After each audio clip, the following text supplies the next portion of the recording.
Bon, donc on va reprendre la partie séminaire de cette séance.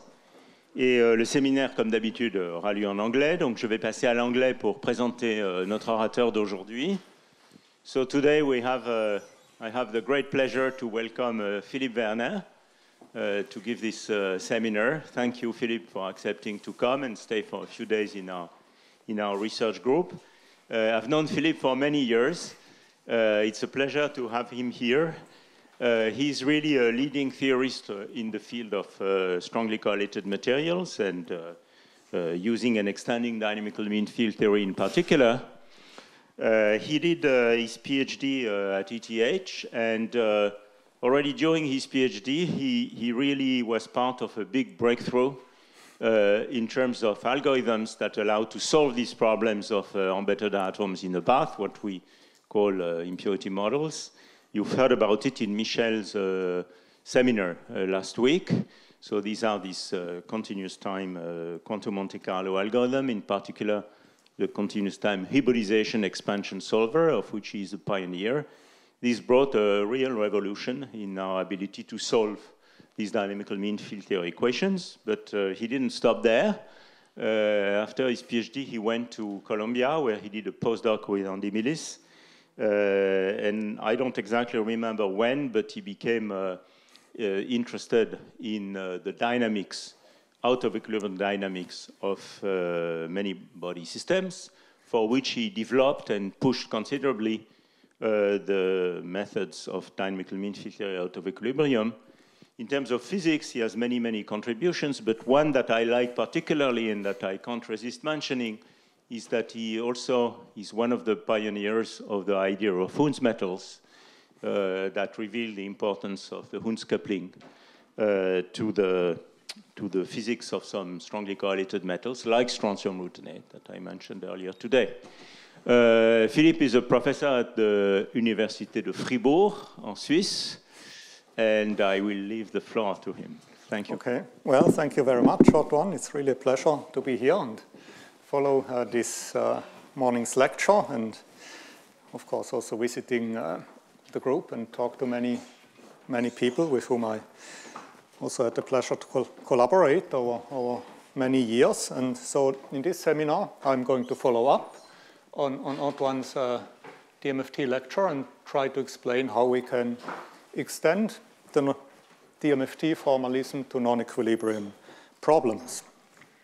And the reason why we are interested in the non-equilibrium properties of correlated materials is because experimentalists are measuring these properties with ever increasing time resolution. This is typically done in a so-called pump probe setup, where the material here is driven out of its equilibrium state by a strong laser pulse, the so-called pump pulse, and then the properties of the excited material are measured with a weaker probe pulse that reaches the sample after a well-controlled time delay. And nowadays, the time resolution of these types of experiments, which can be, for example, photoemission, time-resolved photoemission experiments, is approaching 10 femtoseconds, which is roughly the intrinsic time scale of electrons in correlated solids. So one hope here is that by doing this, one can disentangle competing or cooperative effects on the time axis. As you know, in correlated materials, there are often very many competing or cooperative effects which are difficult to understand in equilibrium. For example, what is the electronic or phononic contribution to a charge density wave state is not easy to understand in equilibrium, but if these two contributions have different intrinsic time scales, one can hope to learn something by driving the system out of its equilibrium state. Then even more interesting is the prospect of actually changing in a controlled manner the properties of materials by driving them with laser fields. Here's a very simple idea. For example, we know that from cuprate physics that the properties of materials can change a lot if we dope holes, for example, into a Mott insulator. Some interesting phases, like unconventional superconducting phases, can emerge if we dope holes into a Mott insulator. So one may ask, what kind of happens if we dope holes and electrons into a strongly correlated insulator by photoexcitation across a charge transfer or Mott gap? By this way, one hasn't really found any superconducting phases, just ultra-fast insulator to metal transitions, but there are various claims of light-induced superconductivity in materials where one drives the lattice degrees of freedom resonantly by terahertz pulses. So one result from Faustian collaborators is the following.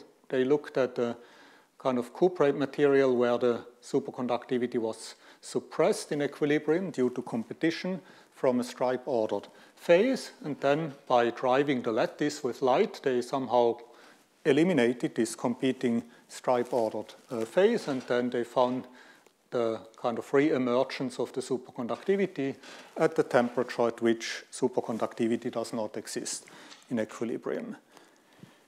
Even more remarkably, there were recent experiments on fulleride superconductors, which have a relatively low critical temperature in equilibrium, about 20 Kelvin. You can see this in this equilibrium optical conductivity spectra by the opening of a gap in the real part of the spectrum and the kind of 1 over omega divergence of the imaginary part. And what they reported, if they excite this system now with laser pulses, which excite certain phonon modes on these buckyballs, is a change in the optical conductivity, a transient change, which very much resembles what you see if the system goes into a superconducting state. And the remarkable thing here is that this happens at temperatures which are far above the equilibrium superconducting transition temperature. So there may be a light-induced transient superconducting state realized in these materials. There are also very interesting experiments which do not involve superconductivity. For example, in tantalum disulfide, this is a polaronic Mott insulator. It was shown that by short laser pulses, one can switch this material into a so-called hidden state, that is a long-lived metastable state, which has properties which are different from any known equilibrium phase of the system. For example, it has a different lattice structure. It is also metallic, in contrast to the insulating initial state, and there are already now some kind of memory devices built which exploit the ultra-fast switching between these two states. So that's, I think, also a very interesting avenue for future research to exploit and explore kind of the properties of such long-lived metastable states which can be induced by strong light pulses in correlated materials. Now, from the theory point of view, the simulation of these time-dependent problems poses a number of challenges. The first challenge is that we are interested in strongly interacting many-particle systems which are already in equilibrium very difficult to treat, so we need some approximate techniques such as DMFT. The second challenge is that the perturbations which are typically applied to these systems are very strong, so we have to describe the time evolution far beyond some linear response regime. And the third challenge, which is maybe the least obvious, but one of the biggest challenges, is that if we drive a correlated system out of its equilibrium state, then typically the dynamics involves many different time scales.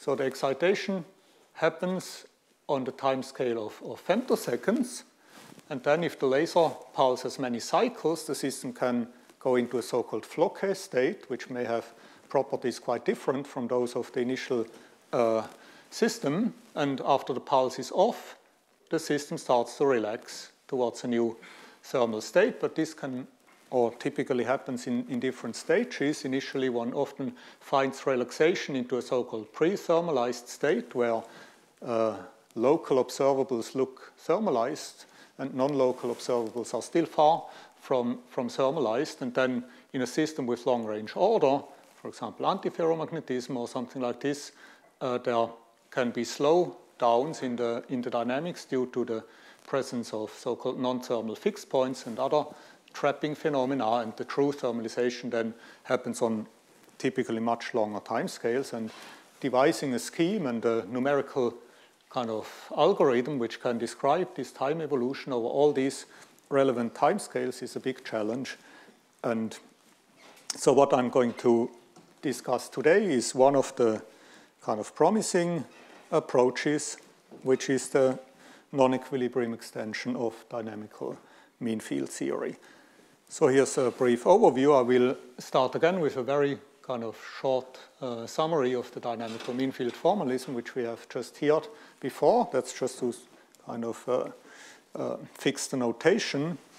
And then I will describe how we can extend this formalism to non-equilibrium problems. I will also say a few words about the physical observables that we can measure in this type of Green's function-based technique. And then in the second part of the talk, I will discuss two examples which allow to illustrate what we can do with this kind of non-equilibrium formalism. One is a quench of a metallic system with an AC electric field. We suddenly switch on the periodic electric field in a metallic system, and we will show that this effectively allows us to change even the sign of the interaction in this system. And the second example will be an example of a non-equilibrium phase transition. We will push antiferromagnetically ordered system out of its equilibrium ordered state, and we'll study how the order melts and what kind of trapping phenomena can occur in this dynamics. So here is again the analogy that we always use to motivate dynamical mean field, the dynamical mean field construction. So this is the famous Weiss mean field theory, where we map the lattice model of interacting Ising spins to a single site effective model, which is a single spin in an effective magnetic field. And this magnetic field is then optimized in such a way that it mimics the effect of the kind of red spins onto this black spin. And this optimization is done in an iterative procedure where we, as a self-consistency condition, identify the lattice magnetization with the magnetization in the single site problem. And dynamical mean field theory, as we have just heard before, is a similar construction now for a Hubbard model or other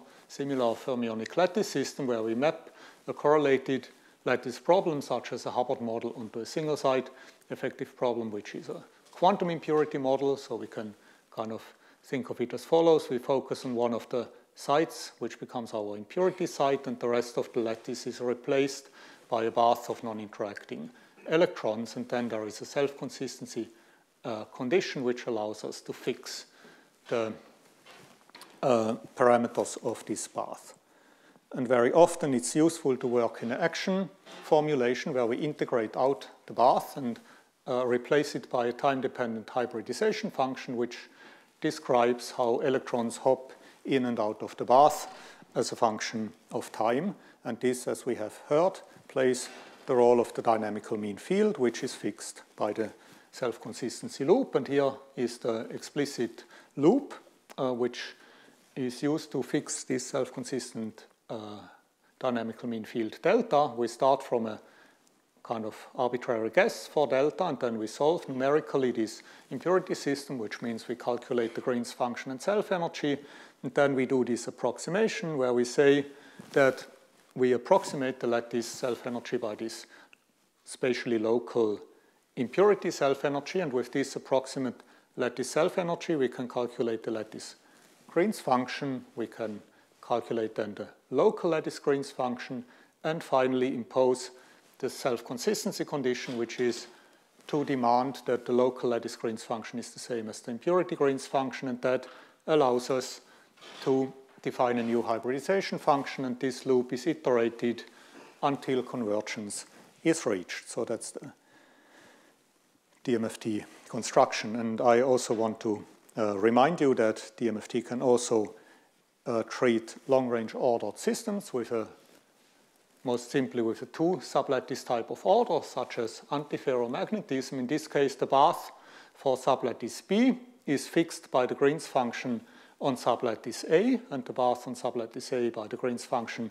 on sublattice B. And then if we have, for example, pure Néel order, there's a symmetry between spin up on sublattice B and spin down on sublattice A, and this allows us to collapse the two self-consistency loops into a single one, where at some point in the self-consistency loop we flip the orientation of the spin. So it's actually very simple to treat this type of order in dynamical mean field theory. So here is a sketch of the phase diagram of the Hubbard model that we get in dynamical mean field theory in the space of interaction and temperature if we restrict the solutions to paramagnetic phases. Yeah, so before we heard about the realistic phase diagram with long-range order, but if we artificially suppress long-range order, we get this kind of phase diagram where at high temperature we have this crossover from metal to Mott insulator, and at low temperature there's then a phase transition between the metal and the insulator, the so-called Mott transition. And if we allow for long-range order, in this case antiferromagnetism, this Mott transition disappears inside this antiferromagnetic insulating phase, as we have heard this morning, and then we only have actually a crossover from the Slater-type antiferromagnet to the Heisenberg-type antiferromagnet as we increase the interaction.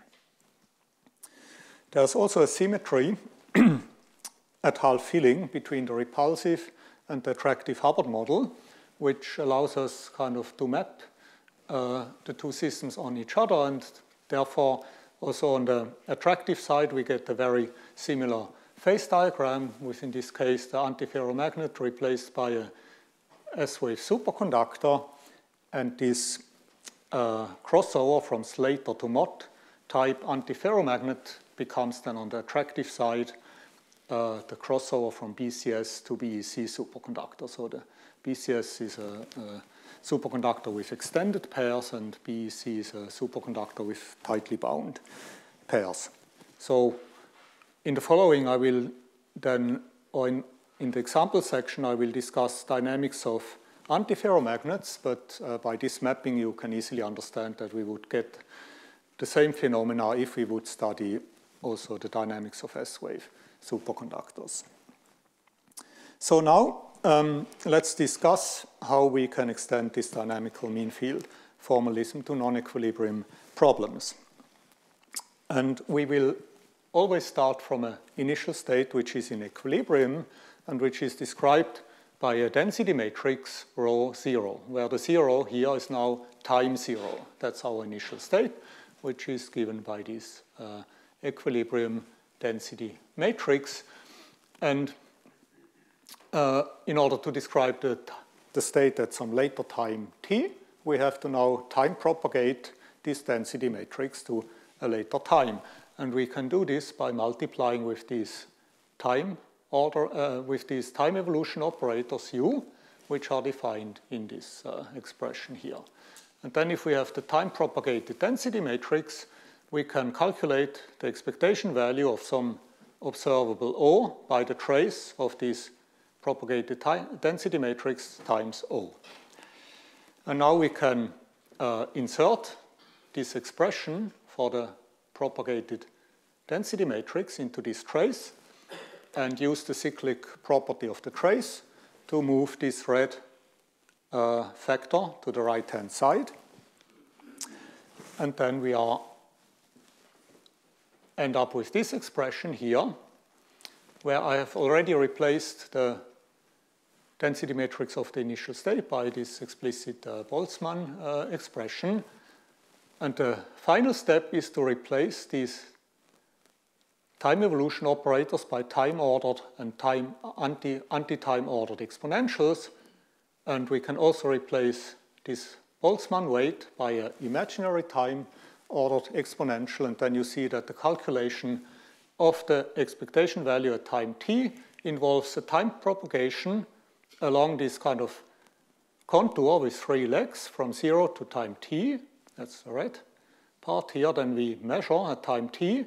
We propagate back along the real-time axis to time 0. And finally, we propagate along the imaginary axis to minus I beta, where beta is the inverse temperature. So this corresponds to the thermal initial state, and then these 2 branches to the real-time propagation. So Philipp, just a question Yeah. of terminology here. Why do you call it the Cadana-Fine contour and not the Keldysh contour? Yeah, usually Keldysh contour is used for just the 2 branches. But yeah, I don't know if it's not totally sure if it's correct. But yeah, my understanding was, yeah, Keldysh is usually for just the real branches, and if one has also the 3rd branch, which describes the initial equilibrium state, one calls it Cadana-Fine. Yeah. Yeah, should do some reading to see if it's correct terminology. Anyhow, so because this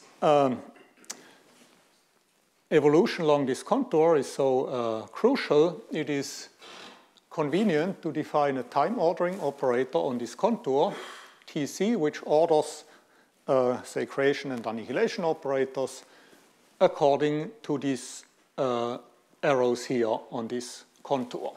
And if we introduce this operator, then we can very easily kind of write our time-dependent expectation value as a contour-ordered expectation value. And this is then formally very similar to the imaginary time-ordered formalism, which we know from the study of equilibrium systems. Yeah. So instead of, let's say, calculating the average of one operator at a single time, if it is a product of operator at time t1 and time t2, yeah. How do you define it? Yeah, exactly, yeah, in the same way, yeah. So we can then just define a time ordering for 2 operators, which orders the times also along this, along this kind of contour time. So it's a kind of straightforward generalization of this contour time ordering. But in the previous equation, when you had defined this O of t, you had used the density matrix at time t. Yeah. So now it would mean what? Yeah, okay, yeah, then you cannot so easily do this analogy to the one-time observable with the density matrix. But maybe, yeah, once we have introduced this operator, it's kind of straightforward to generalize this concept now to 2-time observables, and then, yeah, the 2-time observable which is of interest to us for the dynamical mean field calculations is this Green's function, which is d dagger d. And so because we have 3 branches on this contour, we have in principle 3 types of Green's functions, g, I, j, where I and j denote now the position on this contour.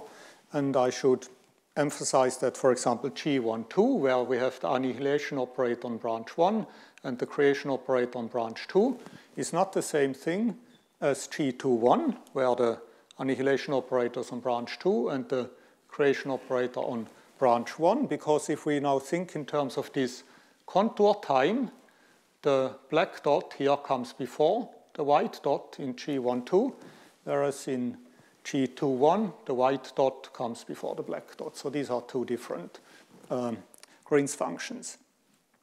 And also we have these beta antiperiodic boundary conditions, as in the Matsubara formalism. If we move one operator, here the annihilation operator, from the start to the end of this contour, we get the minus sign for fermions, and similarly, if we shift the annihilation operator from top to bottom, we get a minus sign. And that's basically it. So non-equilibrium DMFT is nothing else than just the usual DMFT implemented on this Kadanoff-Beim contour using non-equilibrium Green's functions. So the formalism remains exactly the same. We have exactly the same mapping from a lattice problem to a quantum impurity effective single site problem, and we have exactly the same approximations where we approximate the lattice self-energy with the impurity self-energy. We have the same self-consistency condition. The only difference is that these hybridization functions, Green's functions, self-energies are now objects which live on this Kadanoff-Beim contour. And the other difference is that we, in general, lose the time translation invariance. So these objects are not just functions of the time difference, as it is the case in equilibrium, but they really explicitly depend now on the two time arguments separately. And that makes the calculations numerically more heavy to handle. Just, for example, the storage is already much more of an issue. We have now matrix quantities which we have to handle rather than just vectors. And also these kind of Dyson equations, which we can very easily solve by going to Fourier space in equilibrium, become more complicated to solve in the non-equilibrium context, as I will explain a little more in a couple of slides. So, yeah, non-equilibrium DMFT is just solving these usual DMFT equations on this Kadanoff-Beim contour. We have some impurity action defined on this contour, which has a local part, basically the Hubbard interaction and chemical potential, and then this hybridization function defined on this contour. And then we need some numerical method to calculate from this action the impurity Green's function. And I will not go into this in this lecture. This would be, I think, a separate lecture to discuss the kind of techniques that we can use to solve this problem. All I want to say is that we have tried more or less to adapt all the existing techniques that have been used in equilibrium to this non-equilibrium problem, and it works to some extent, but at the moment we don't have really the powerful method which allows us to easily do or reach the timescales that we want to reach. So in contrast to equilibrium, in particular Monte Carlo techniques run into very severe problems because of the phase oscillations of the time evolution operator on the real-time axis. This leads to a very bad phase problem, and so the most powerful technique that we have in equilibrium cannot straightforwardly be used in these non-equilibrium calculations, or only up to very short times. And so for this reason, we then in practice often resort to approximate schemes, which are self-consistently resummed perturbation expansions, such as the non-crossing approximation. Anyhow, beyond the solution of the impurity model, there is the solution of the Dyson equation, which in non-equilibrium is not totally trivial. So in equilibrium, it's very easy. We can go to Fourier space out of equilibrium. It's not quite so easy. So let's briefly discuss how this is done. Let's look at the non-interacting lattice problem first.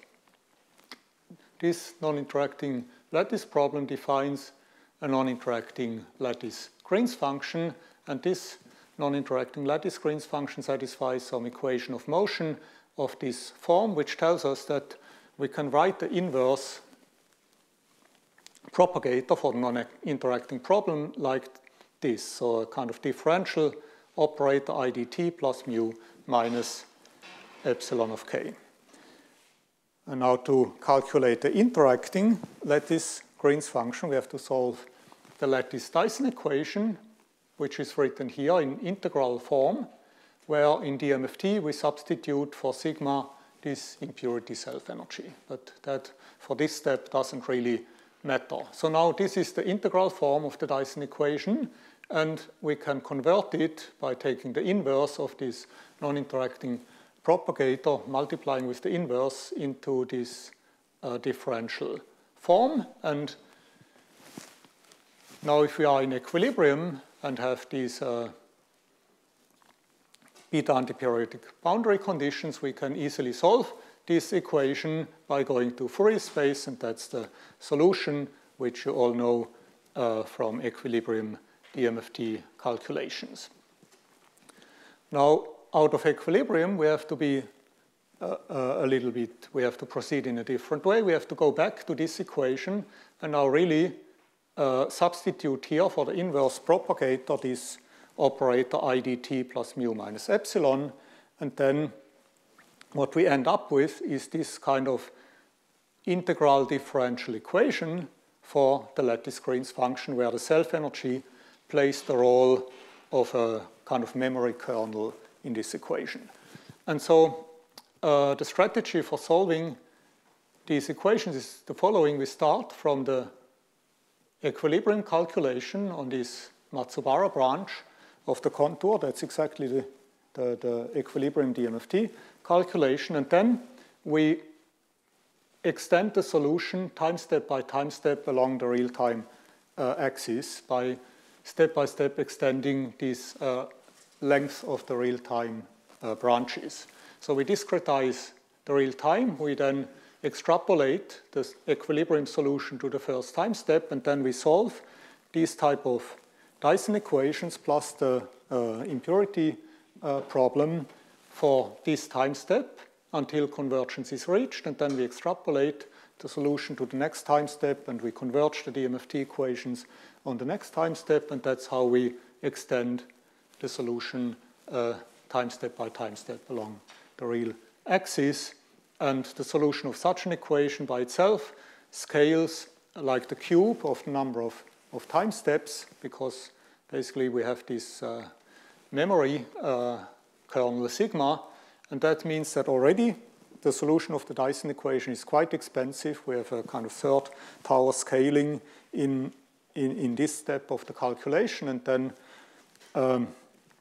depending on what we use for the impurity solver, of course, we have a much steeper scaling for the impurity solver, but even for if we use the simplest approximations like second-order perturbation theory or NCA or something like this, then the numerical cost for solving the Dyson equation is the same as the numerical cost for solving the impurity model. So this is not negligible. Let me briefly explain how an electric field enters into this type of calculations. The electric field can come from a scalar potential or from a time-dependent vector potential.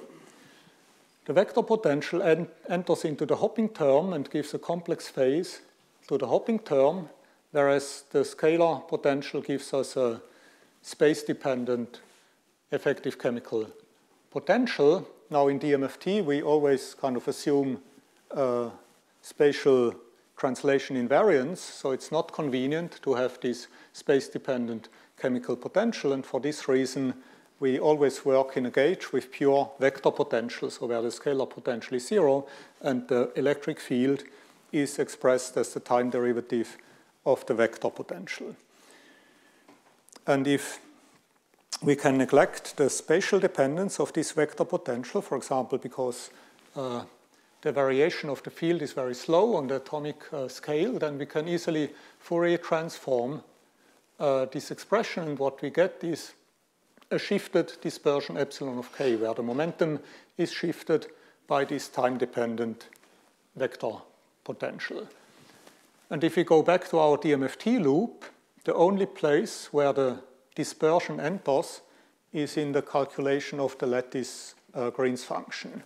So in the solution of the lattice Dyson equation, and so the only modification that is needed to describe a problem in an electric field is to replace here the epsilon of k by this time-dependent dispersion where we shift the momenta by the time-dependent vector potential. So it's at least conceptually very easy to extend these calculations to problems with electric fields. Now let me say a few words about spectroscopy. So we mentioned these 9 components of the Green's function. Not all of these components are independent. For example, if I shift the last operator on the contour from the upper to the lower branch, then nothing changes because the time propagation forward and backward here cancels. So there is a redundancy here, and there are similar there are similar redundancies, 6 redundancies like this, which allow us to eliminate 3 of these 9 components and then to define 6 so-called physical Green's functions, which have names, retarded, advanced, Keltish, and so forth. And now for this talk, what is relevant is the retarded Green's function, which is this combination, and the lesser Green's function, which is the G12, because the spectral function is the imaginary part of the retarded Green's function, and the occupation is the imaginary part of the lesser Green's function. In equilibrium, we have a fixed relation between these two. The ratio between the occupation and the spectral function is given by the Fermi distribution function for the temperature of the system, but out of equilibrium, this relation will no longer hold. So what do we do now in a non-equilibrium situation? We can still calculate a kind of time-dependent spectral function as follows. We introduce an average time and a relative time, and then we can Fourier transform the retarded Green's function with respect to relative time, and this gives us now a spectral function, or kind of spectral function, which still depends on the average time. And similarly, we can Fourier transform the lesser Green's function with respect to relative time, and this gives us an occupation function, which still depends on the average time. And if we want, we can calculate this ratio, but there is no guarantee that this has the form of a spectral function and of a Fermi distribution function, and it in general will look very different from the Fermi distribution function, but it can be nevertheless interesting to calculate this to see how kind of far or close we are to an equilibrium state with a Fermi distribution function.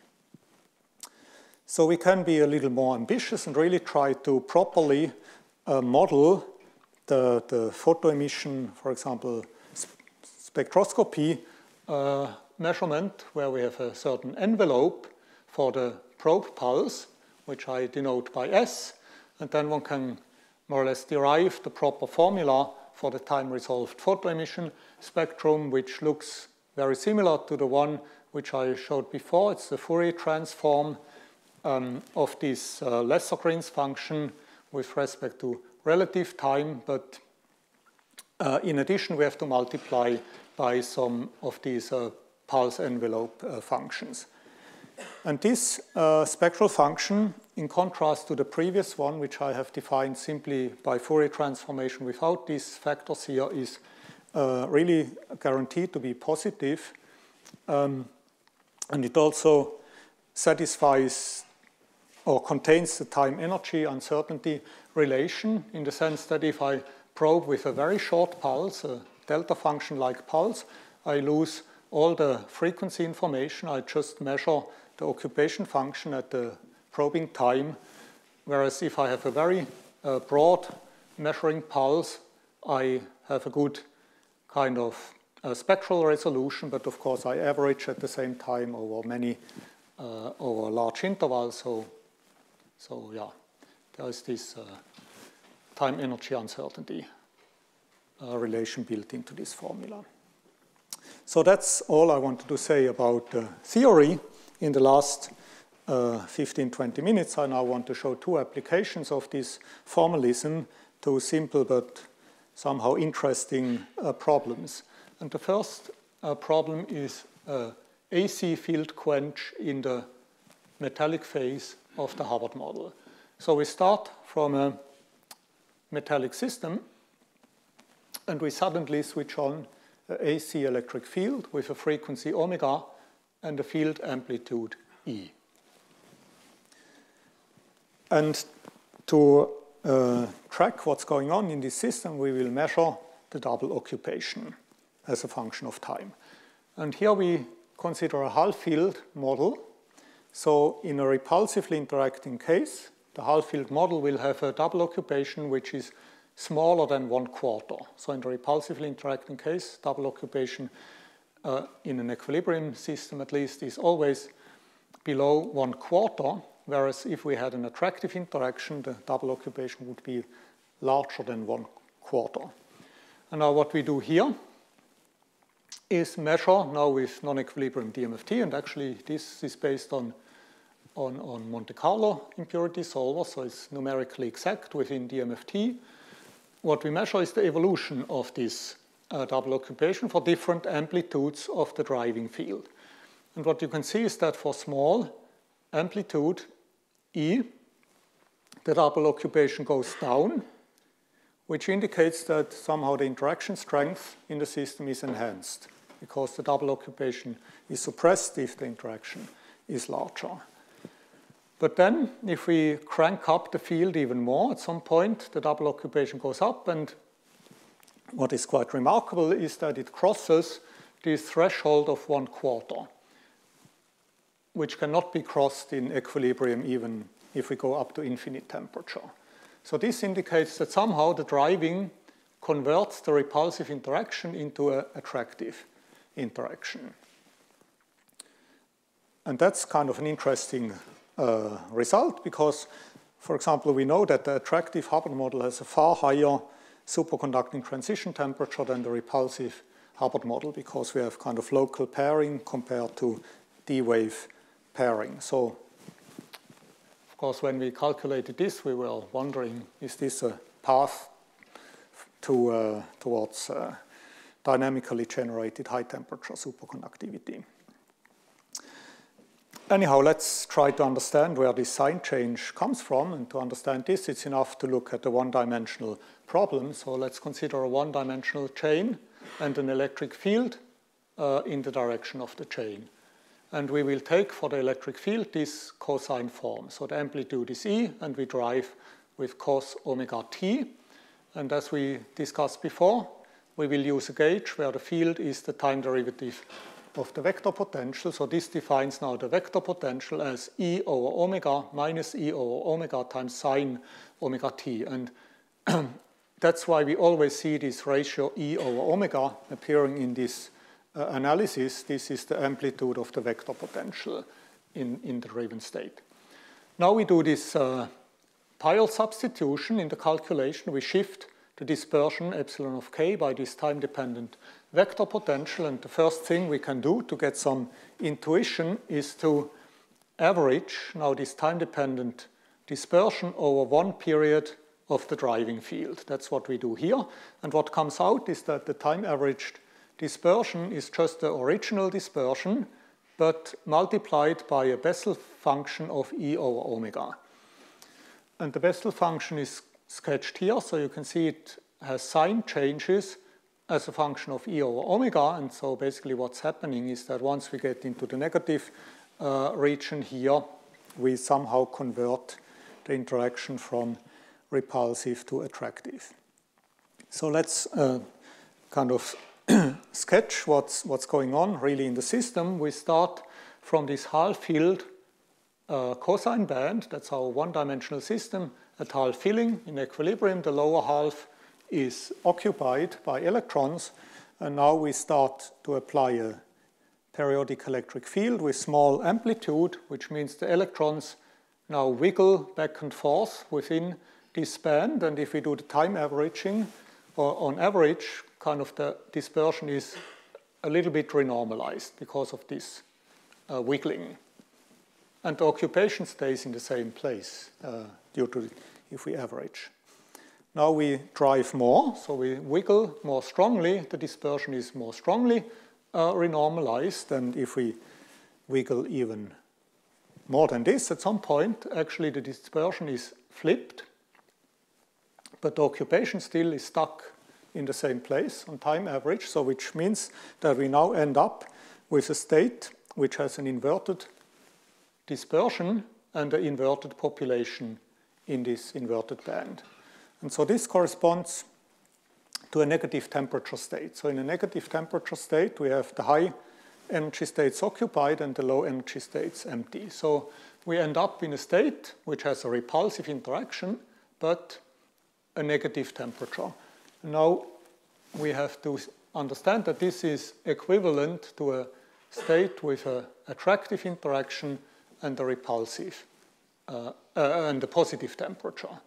And this can be done by basically looking at the density matrix. Let's suppose we are now in a state with negative temperature and a negative Bessel factor. So we have an inverted band due to the driving.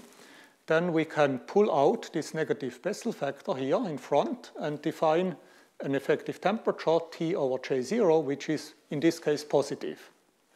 But then we have at the same time to divide the positive repulsive interaction by this Bessel factor. So that's how we can see that we can map this driven system to an effective model with a positive temperature, but with a negative effective interaction, which is the original interaction divided by this, in this case, negative Bessel factor. So that's how we can kind of understand this mapping or this transition to an effectively attractive state.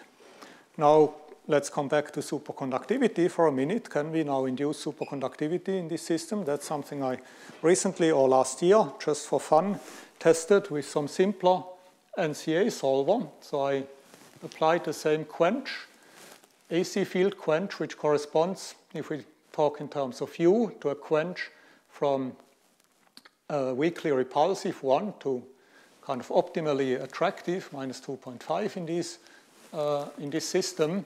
And you can see the same result as previously. The double occupation goes up and saturates at a value substantially above 0.25. So we have induced this attractive state. But if we look now at the pair susceptibility, so I apply a small pair seed field and I measure the induced order parameter, what happens is it changes the sign. That's because the seed field also effectively changes sign if we do this transformation from positive to negative, or from negative to positive temperature. But the sad news is, if we look at the value of the susceptibility, it's actually small. It's even smaller than in the initial state. So if we would go into a superconducting state, what we should see is now a kind of growth to infinity of this susceptibility. But instead it saturates at a small value, and that's because of heating. So we convert the interaction to attractive, but at the same time we kind of produce a non-equilibrium state which is in some sense very hot. And so this hot attractive state still has a small pairing susceptibility. So we need some other tricks to cool down this state. So that's, I think, part of some ongoing research, if we can somehow use other tricks to cool this state down, and then maybe we can indeed induce a superconducting state in this way. Okay, so now we move on to the second example, which is the dynamics of symmetry broken phases. I will discuss the dynamics of an antiferromagnetic insulator on the weak coupling side in this Slater region of the phase diagram, but as I mentioned before, exactly the same kind of phenomena are expected if we would, for example, quench an attractive Hubbard model out of a BCS superconducting state. So here is the setup. We start in this position marked by the black dot inside the antiferromagnetic phase, and then we kind of ramp down the interaction in order to push the system into the paramagnetic phase. And the open dots basically show the equilibrium states that we reach after thermalization if we quench to different values of U. And so you see that once we quench below U1.5, we are expecting the system to thermalize in the paramagnetic state. So let's see what happens to the order parameter if we do this.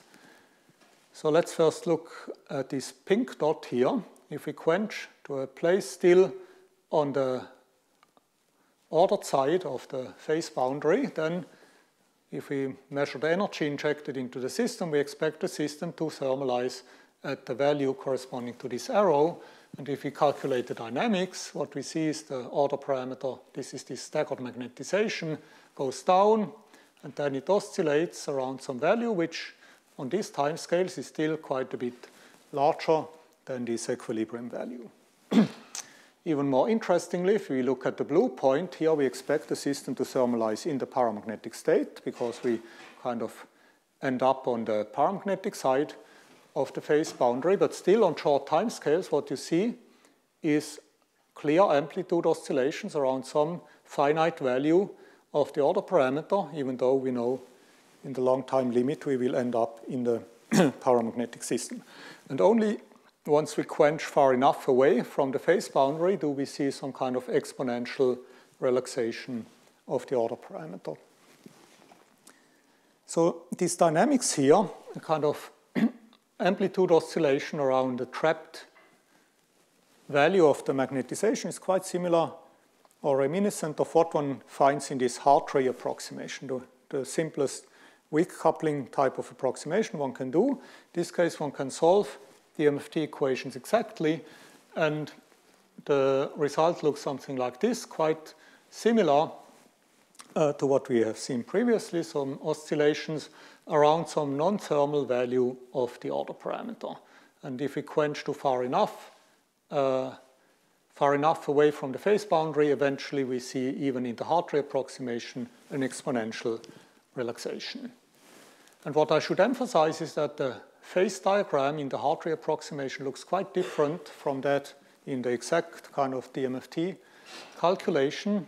The antiferromagnetic region is more stable in the Hartree approximation. So what we seem to find in the DMFT calculation is that in this region,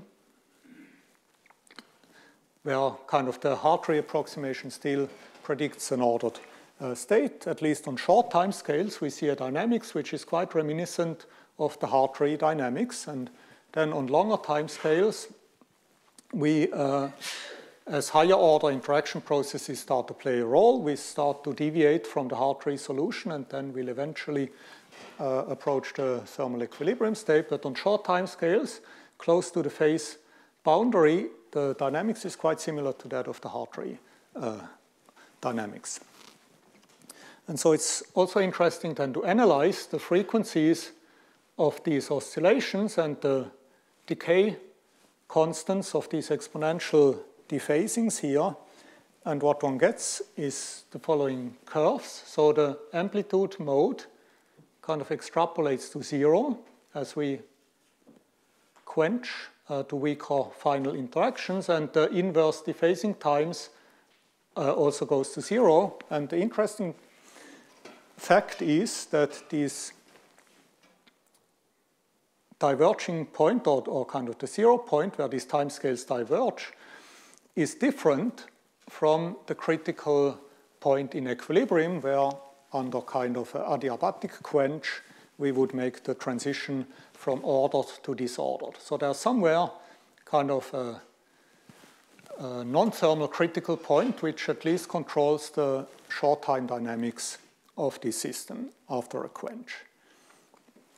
And it's also interesting to look at these exponential decays here on a logarithmic scale.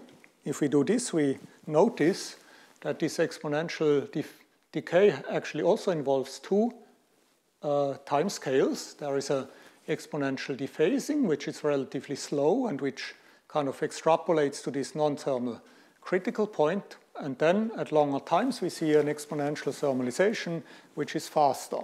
And the time scale for this thermalization dynamics should, we haven't really checked this here, but we expect that this extrapolates to actually the thermal critical point. So there are two time scales in this dynamics. Short time dynamics is controlled by this non-thermal critical point. The long time thermalization is controlled by the thermal critical point. And so if we think in terms of a RG picture, we would have the initial state described by the antiferromagnetic fixed point, which becomes unstable as we quench the system, and we expect the system to flow to the paramagnetic fixed point, which describes the thermalized paramagnetic state. And naively, one would expect something like this, but what really happens is that somewhere in this Hamiltonian space, a non-thermal fixed point pops up, and initially the system flows towards this non-thermal fixed point, which is something similar to the Hartree fixed point.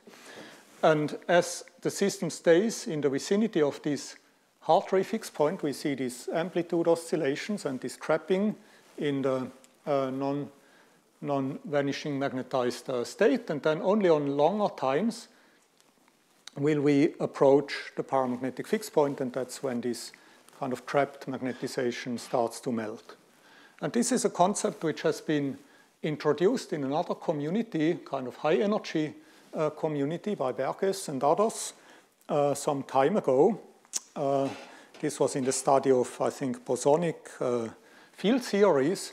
And here in these DMFT equations of the Hubbard model, we see very much the same phenomenon.